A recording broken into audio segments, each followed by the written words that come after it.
بسم اللہ الرحمن الرحیم۔ السلام علیکم میرے دوستو، آج کی اس ویڈیو میں ہم آپ کو بتانے والے ہیں کہ قیامت کے دن چاند اور سورج کو جہنم میں کیوں ڈالا جائے گا۔ یہ جاننے کے لیے اور اسے اچھی طرح سے ڈیٹیل میں سمجھنے کے لیے اس ویڈیو کو پورا آخر تک ضرور دیکھیے گا۔ تو میرے دوستو، حضرت ابن عباس رضی اللہ تعالی عنہ روایت کرتے ہیں کہ جسے اس بارے میں شک ہو کہ میدان محشر ملک شام میں قائم ہوگا تو اسے یہ آیت مبارکہ پڑھ لینی چاہیے۔ هو الذی اخرج الذین کفروا من اہل الکتاب من دیارہم لاول الحشر۔ حضرت معاویہ بن حیدر رضی اللہ تعالی عنہ سے روایت ہے کہ آپ صلی اللہ تعالی علیہ وسلم نے ارشاد فرمایا کہ تم اس طرف جمع کیے جاؤ گے، اور آپ صلی اللہ تعالی علیہ وسلم نے ملک شام کی طرف اشارہ فرمایا۔ حضرت سمرہ بن جندوب رضی اللہ تعالی عنہ سے روایت ہے کہ آپ صلی اللہ تعالی علیہ وسلم نے فرمایا تم بیت المقدس کی طرف میدان محشر میں جمع ہوگے۔ حضرت وہاب بن منبع رحمۃ اللہ علیہ فرماتے ہیں کہ اللہ تعالیٰ نے بیت المقدس سے فرمایا تھا کہ میں تجھ پر اپنا عرش رکھوں گا اور تیری طرف اپنی مخلوق کو جمع کروں گا، اور تیرے پاس داؤد علیہ السلام سوار ہو کر آئیں گے۔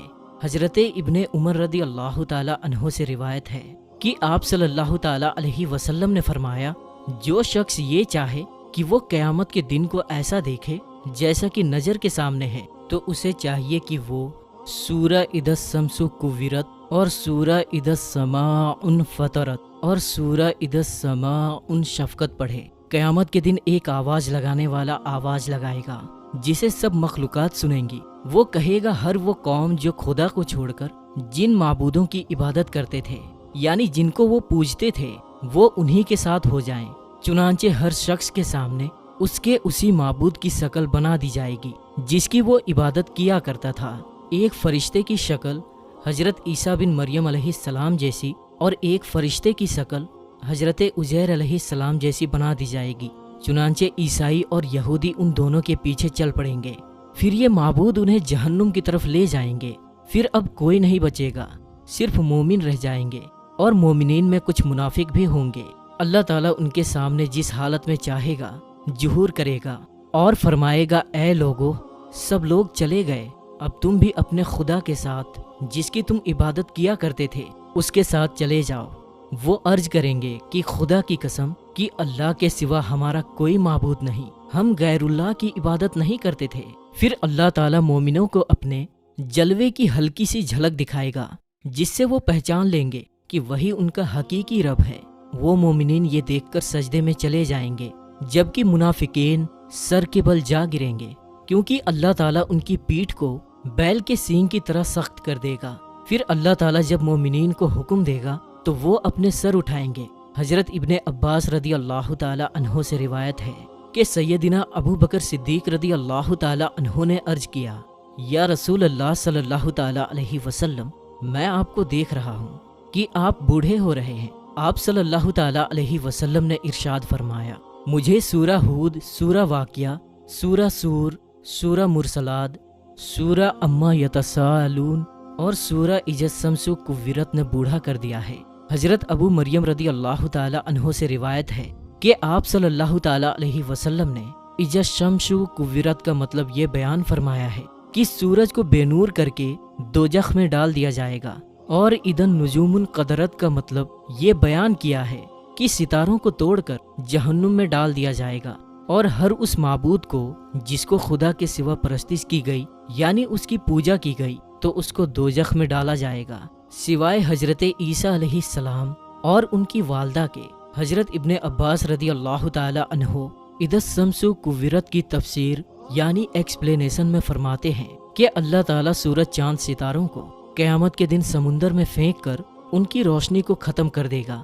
پھر اللہ تعالیٰ پشچم کی طرف سے ہوائیں چلائے گا جو سمندر کو بھڑکا کر آگ میں بدل دیں گے۔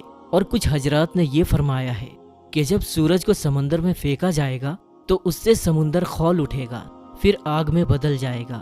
حضرت ابو ہریرہ رضی اللہ تعالی عنہ فرماتے ہیں کہ قیامت کے دن سورج اور چاند بے نور کر دیے جائیں گے۔ حضرت ابی بن کعب رضی اللہ تعالی عنہ بیان فرماتے ہیں کہ قیامت سے پہلے 6 نشانیاں ظاہر ہوں گی۔ لوگ بازاروں میں چل پھر رہے ہوں گے اور سورج کی روشنی بجھ جائے گی، ابھی وہ اسی حالت میں ہوں گے کہ پہاڑ زمین پر گر پڑیں گے اور زمین لرزنے لگے گی، جس سے جنات گھبرا کر انسانوں کی طرف اور انسان گھبرا کر جناتوں کی طرف بھاگیں گے، اور جانور، پرندے اور درندے آپس میں خلط ملط ہو جائیں گے، یعنی ایک دوسرے سے مل جائیں گے۔ اللہ تعالیٰ ارشاد فرماتا ہے، جب جنگل کے جانوروں میں رول پڑ جائے، یعنی ایک دوسرے سے مل جائیں گے، اور جب بیاتی اونٹنیاں چھٹی پھرے گی، اور جب دریا جھونکے جائیں گے، اس وقت جنات انسانوں سے کہیں گے، ہم تمہیں کہتے ہیں کہ سمندر کی طرف چلو۔ جب وہ وہاں پہنچیں گے تو آگ ہی آگ نظر آئے گی جس سے شعلے اٹھ رہے ہوں گے۔ لوگ اسی حال میں ہوں گے کہ اچانک زمین پھٹ کر ساتویں آسمان سے جا ملے گی، تب ان پر ایک ایسی ہوا چلے گی جو انہیں موت کی گود میں سلا دے گی۔ حضرت ابن مسعود رضی اللہ تعالی عنہ فرماتے ہیں کہ آسمان کی حالت بدلتی رہے گی، کبھی تو وہ المحل کی طرح ہوگی، کبھی وہ ورددت گدیہان اور کبھی واہیہ کی طرح ہوگی۔ آسمان پھٹتا رہے گا اور اس کے حالات بدلتے رہیں گے۔ حضرت محمد بن کعب رحمۃ اللہ علیہ کی روایت سے امام قرطبی رحمۃ اللہ علیہ فرماتے ہیں کہ قیامت کے دن لوگوں کو اندھیرے میں اٹھایا جائے گا اور آسمان کو لپیٹا جا چکا ہوگا، ستارے جھڑ چکے ہوں گے، سورج اور چاند ختم ہو جائیں گے، اور ایک اعلان کرنے والا یعنی آواز لگانے والا آواز لگائے گا تو لوگ اس آواز دینے والے کے پیچھے دوڑیں گے۔ ارشاد باری تعالیٰ ہے جس کا ترجمہ ہے، اس دن پکارنے والے کے پیچھے دوڑیں گے، ٹیڑھی نہیں جس کی بات۔ سورہ طٰہٰ۔ آپ صلی اللہ تعالیٰ علیہ وسلم نے فرمایا، جب میں جنت میں جاؤں گا اور اپنے رب اللہ تبارک و تعالیٰ کو دیکھوں گا تو اس کے سامنے سجدہ ریز ہو جاؤں گا۔ اللہ تعالیٰ مجھے اپنی تعریف اور بزرگی بیان کرنے کی ایسی اجازت دے گا جو اپنے مخلوق میں سے کسی کو نہیں دی ہوگی۔ پھر اللہ تبارک و تعالیٰ فرمائے گا، یا محمد اپنا سر اٹھائیں، شفاعت کریں، آپ کی شفاعت قبول کی جائے گی، آپ سوال کریں، آپ کو عطا کیا جائے گا۔ جب میں سر اٹھاؤں گا تو اللہ تبارک و تعالیٰ پوچھے گا کہ آپ کیا چاہتے ہیں، حالانکہ اللہ تبارک و تعالیٰ خوب جانتا ہے۔ میں عرض کروں گا، یا اللہ تو نے مجھ سے شفاعت کا وعدہ فرمایا تھا، بس تو جنتیوں کے حق میں میری شفاعت قبول فرما لے تاکہ وہ جنت میں داخل ہو سکے۔ اللہ تعالیٰ فرمائے گا، میں نے ان کے حق میں آپ کی شفاعت قبول کی اور ان کو جنت میں داخل ہونے کی اجازت دے دی۔ پھر آپ صلی اللہ تعالیٰ علیہ وسلم نے فرمایا، اس ذات کی قسم جس نے مجھے حق کے ساتھ بھیجا ہے، تم دنیا میں اپنی بیویوں اور گھروں کو اس سے زیادہ نہیں پہچانتے جس طرح جنت والے اپنی بیویوں کو اور اپنے گھروں کو پہچانتے ہیں۔ بس ہر آدمی 72 حوروں سے ہم بستری کرے گا جنہیں اللہ تعالیٰ ہر جنتی کے لیے پیدا کرے گا، اور اولاد آدم علیہ السلام میں سے 2 عورتوں سے بھی ہم بستری کرے گا جنہیں عبادت خداوندی کی وجہ سے جنت کی عورتوں پر فضیلت حاصل ہوگی، اور ان میں سے پہلی سے یاقوت کے کمرے میں سونے کے تخت پر ہم بستری کرے گا جو موتیوں سے گھرا ہوگا، اور اس عورت نے ریشم کے 70 جوڑے پہنے ہوں گے۔ اگر جنتی اپنا ہاتھ اس کے دونوں کندھوں کے بیچ رکھ کر اپنے ہاتھ کی طرف دیکھے گا تو اسے اپنے ہاتھ اس کے سینے میں سے اس کے کپڑوں اور چمڑی اور گوشت کے پیچھے سے بھی دکھائی دے گا، یہاں تک کہ جنتی اس کے پنڈلی کی گودے کو بھی اس طرح دیکھ سکے گا جس طرح تم میں سے کوئی یاقوت کی نلکی میں دھاگے کو دیکھ سکتا ہے۔ اس کی بیوی کا جگر اس کے لیے آئینہ ہوگا اور اس کا جگر بیوی کے لیے آئینہ ہوگا، اور جب وہ اپنی بیوی کے پاس ہوگا تو نہ وہ اس سے اکتائے گا اور نہ ہی اس کی بیوی اس سے اکتائے گی، اور جب بھی وہ اس کے پاس آئے گا اسے ہر بار کنواری ہی پائے گا۔ نہ مرد کا جگر سستی کرے گا اور نہ ہی بیوی کی فرج کو کوئی شکایت ہوگی۔ اس دوران انہیں آواز دی جائے گی کہ تم دونوں میں سے کوئی بھی شیر نہ ہوگا اور نہ ہی منی نکلے گی۔